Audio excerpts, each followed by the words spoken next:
حضرت معاویہ رضی اللہ تعالیٰ عنہ ایک صحابی ہیں، انہوں نے حضرت مغیرہ بن شعبہ رضی اللہ تعالیٰ عنہ کو خط لکھا اور اس میں لکھا کہ مجھے کچھ حدیثیں رسول اللہ صلی اللہ علیہ وسلم کی مجھے لکھ کر بھیج دو جو آپ نے سنی ہوں حضور اقدس صلی اللہ علیہ وسلم۔ حالانکہ خود حضرت معاویہ بھی صحابی اور حضور اقدس صلی اللہ علیہ وسلم سے بہت سی حدیثیں انہوں نے سنی، لیکن حضرات صحابہ کرام کا یہ ذوق تھا کہ بھئی بہت سی باتیں ہم نے نہیں سنی ہوں گی، دوسرے نے سنی ہوں گی، تو ان کو خط میں لکھا کہ آپ مجھے کوئی حدیث بتائیے جو آپ نے رسول اللہ صلی اللہ علیہ وسلم سے سنی ہو۔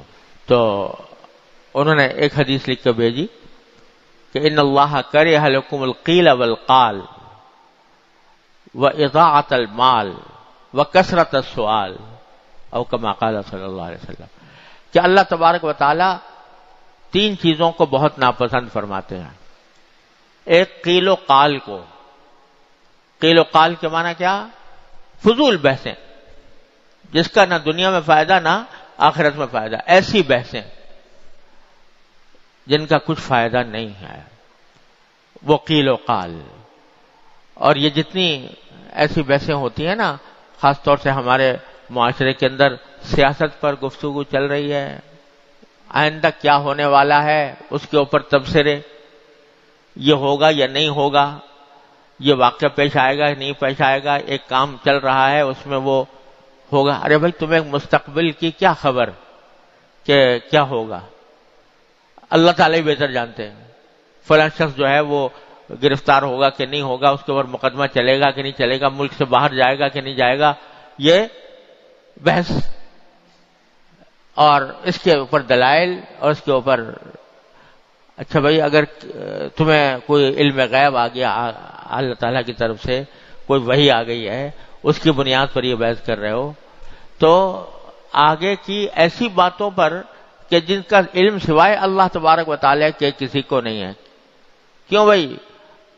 کیا جب رمضان آتا ہے، عید آتی ہے، کیا خیال ہے آج چاند ہو جائے گا یا نہیں ہوگا؟ تو یہ آپس میں یہ موضوع بحث ہے، اب اس کے اوپر گفتگو ہو رہی ہے۔ کسی کو کیا پتا، اللہ تبارک تعالیٰ جانتے ہیں کہ ہوگا کہ نہیں ہوگا، فلاں واقعہ فلاں سے ایسی واقعہ ہے وہ پیش آئے گا کہ نہیں آئے گا، اس انتخاب ہو رہے ہیں، اس میں کوئی کون کامیاب ہوگا کون نہیں ہوگا، اس پر بحث ہو رہی ہے۔ کیا حاصل اس کا سوائے اس کے کہ علم کو اللہ تبارک و تعالیٰ کے اوپر چھوڑ دو۔ تو کرہ لکم القیل والقال، یہ قیل و قال، یہ بحثیں، بحث مباحثہ، اس کو اللہ تعالیٰ ناپسند فرماتے ہیں۔ اور بحث و مباحثے کے اندر ایک حدیث میں یہ بھی آیا ہے کہ جو لوگ بہت منہ بھر بھر کے باتیں کرنے والے ہیں، اس کے لیے بڑے سخت الفاظ استعمال ہوئے ہیں حدیث میں، منہ بھر بھر کر باتیں کرنے والے، کہ جن کا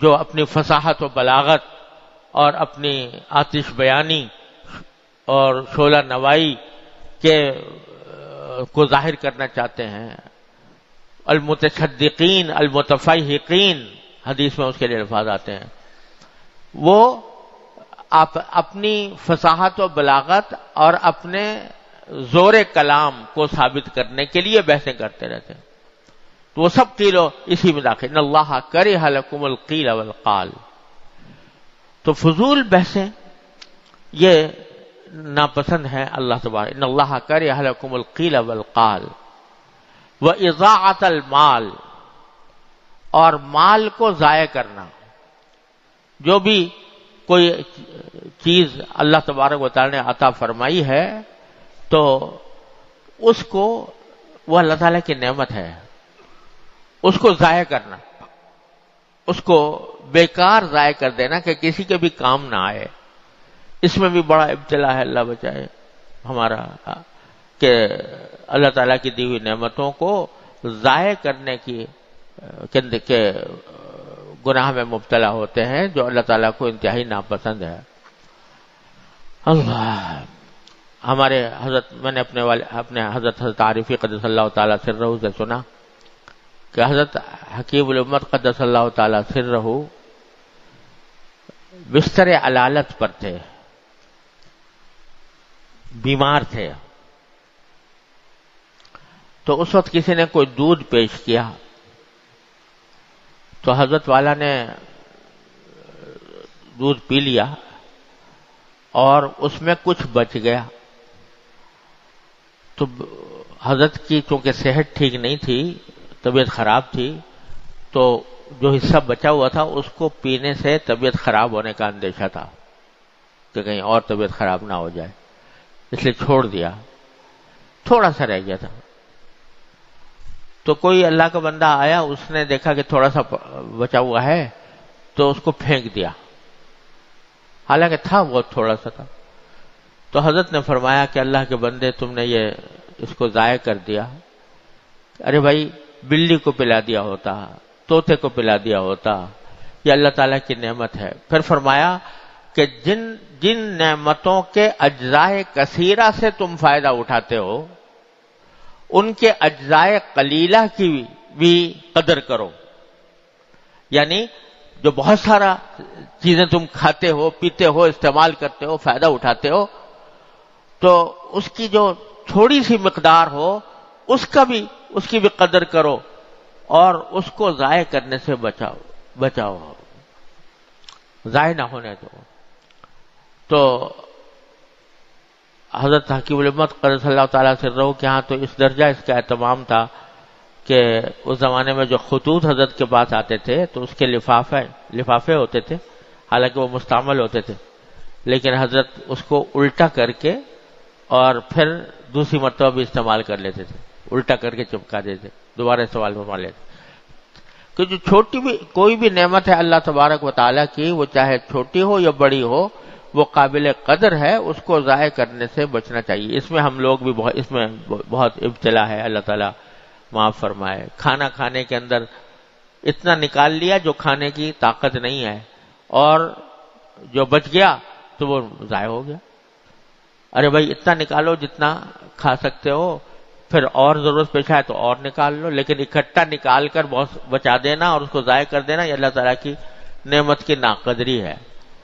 تو دوسری چیز فرمائی کہ اللہ تعالیٰ ناپسند فرماتے ہیں مال کے ضائع کرنے کو. وَكَثْرَةَ السُّؤَالِ، اور سوالات کی کثرت کو. سوالات کی کثرت یعنی بے فائدہ سوالات. جہاں ضرورت ہو تو وہاں تو آدمی کو پوچھنا ہی چاہیے. حدیث میں نبی کریم صلی اللہ علیہ وسلم نے فرمایا کہ انما شفاء العی السؤال، پیاسے کی شفا سوال سے ہوتی ہے. یعنی اگر کسی کو کوئی بات معلوم نہیں ہے، کوئی شرعی مسئلہ ہے معلوم نہیں ہے، دوسرے سے پوچھے. فَاسْأَلُوا أَهْلَ الذِّكْرِ إِن كُنتُمْ لَا تَعْلَمُونَ. لیکن فضول کے سوالات جن کا کوئی دنیا میں فائدہ نہ آخرت میں فائدہ، یہ کثرت سوال کو بھی اللہ تعالیٰ ناپسند فرماتے ہیں. یہ حدیث لکھ کر بھیجی حضرت مغیرہ بن شعبہ رضی اللہ تعالیٰ عنہ نے حضرت معاویہ رضی اللہ تعالیٰ عنہ کو. تو غرض یہ کہ فضول باتیں اور فضول طریقے پر اپنی زبان کو استعمال کرنا، یہ کبھی نہ کبھی انسان کو گرا دیتا ہے، کسی گناہ کے اندر مبتلا کر دیتا ہے. اس واسطے حضرت فرماتے ہیں کہ جو بات بھی کہو تو ذرا سا سوچ لیا کرو کہ یہ بات کہنے کی ہے یا نہیں، اس کا کہنا مناسب ہے کہ نہیں. اس کو اگر مناسب معلوم ہو تو کہو، ورنہ نہیں.